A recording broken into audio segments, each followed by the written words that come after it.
여러분, 어제는 드디어 기다리던 FOMC가 있었습니다. 금리는 최종적으로 0.75%로 확정이 되었습니다. 시장이 예상대로 흘러가고 연준이 어느 정도 시장의 피벗에 대한 기대감을 채워주자 상승을 했다가 여전히 강력한 노동시장과 소비로 인해 금리 인상이 계속될 것이고 아직은 멈출 생각이 없다라고 말했습니다. 이후 계속 폭락하여 나스닥은 마이너스 3%가 넘었습니다. 어제 FOMC 파월이 내뱉은 말은 요약해서 세 가지입니다. 12월에는 시장이 기대했던 0.5 인상이 가능할 수도 있다. 그러나 최종 터미널 금리는 상향될 수 있다. 아직 인상 멈출 시기가 아니다.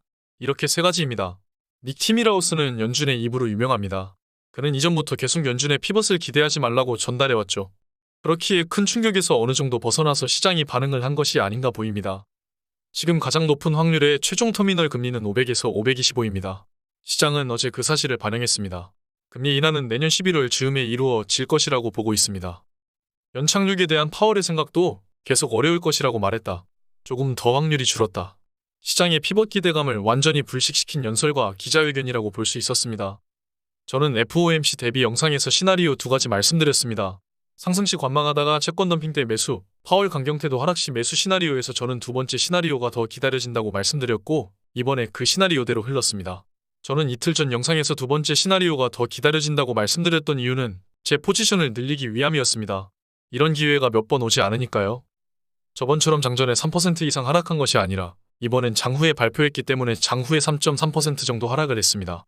멤버십 회원분들께 제 매수 전략을 말씀드렸고 18.5불에서 18불 나눠서 진입한다고 말씀을 드렸습니다. 저는 3% 하락했을 때 즈음 TQ가 18.5불일 때 현금의 1% 정도를 매수했습니다. 새벽 4시 반 정도에 매수를 했고 마이너스 3.5% 부근에서 더 매수를 하려고 기다렸는데 그 부근까지 안 와서 걸어놓았는데 체결되진 않았습니다. 제가 어제 매수한 시점이 바닥이 아닐 수 있습니다만 제가 원하는 가격대에 왔습니다.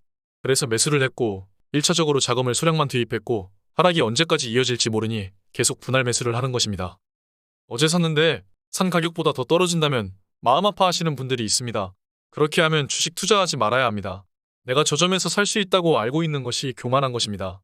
전에 TQ가 22불 가까이 됐을 때 매수를 해도 되냐고 물어보신 분들이 있습니다. 그런 분들에게 기회가 또 올 거라고 분명히 말씀드렸죠. 어제가 그 기회였고 저는 멤버십 카톡방에서 말씀을 드렸습니다. 어제 샀어야 합니다. 우리는 오를 때가 아닌 내릴 때 이렇게 크게 내렸을 때 샀어야 합니다. 저는 샀습니다. 오늘 더 내릴 수도 있고 오를 수도 있지만 내린다면 저보다 더 낮은 가격에 살 수 있는 기회입니다. 한마디로 정말 굿바잉 찬스가 왔습니다. 연준이 걱정하는 인플레에 지금 저렇게 괴리율이 발생했습니다. 인플레는 생산을 따라갑니다. 내려올 일밖에 없습니다. 금리 인상을 급격하게 했지만 인플레는 바로 잡히는 것이 아니라 어느 정도 기간을 두고 잡히기 시작합니다. 우리는 그 기간을 버텼습니다. 어제 연준이 강경한 태도를 보였습니다. 지금 거의 대부분의 사람들이 이렇게 말합니다. 아직 안 끝났다. 바닥 안 나왔다. 금리 더 올리는데 사라고? 미친 거 아니야? 네, 맞습니다. 우리는 이들과 반대로 행동해야 합니다. 이제 제발 좀 감이 오셨으면 좋겠습니다. 저와 같이 투자를 하시는 분들은 좀 아셔야 합니다. 지금 과연 사는 사람이 되고 싶습니까? 아니면 파는 사람이 되고 싶습니까? 저는 파는 사람은 정말 주식시장에서 떠나야 한다고 생각합니다. 채권왕은 누적 긴축에 대한 효과를 기다려야 한다고 말했습니다. 이는 데이터를 통해 알 수 있습니다. 10일 발표되는 CPI 지수가 어떻게 나올지 기대됩니다. 저는 좋게 나올 것이라고 믿고 있습니다. 여기서 안 좋게 나온다면 또 한 번의 패닉이 오겠지만 이는 또 매수 기회가 되겠죠. 여러분, 대통령 중간임기 기간에 폭락을 했으면 5년차, 10년차, 20년차 투자가 됐을 때 100%의 확률로 올라 있었습니다. 지금 투자하고 있는 와중이었다면 5년 뒤엔 무조건 올라 있다는 것이죠. 투자하는 사람들 공통적으로 외칩니다. 나는 10년 장기 투자할 것이다. 아파트는 왜 오르는지 아십니까?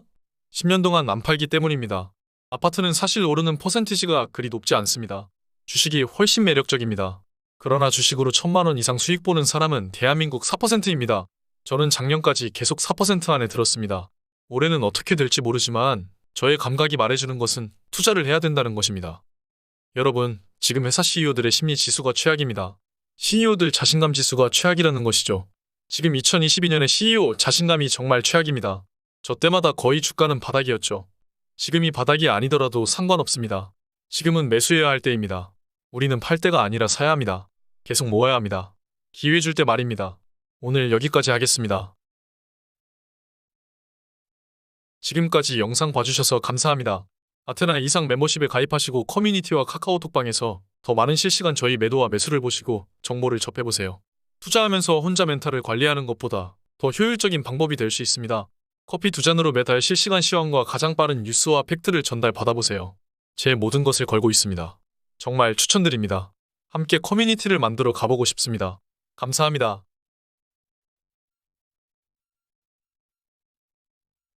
지금까지 목숨 걸고 레버리지와 테슬라 투자하는 RS 미국 주식이었습니다.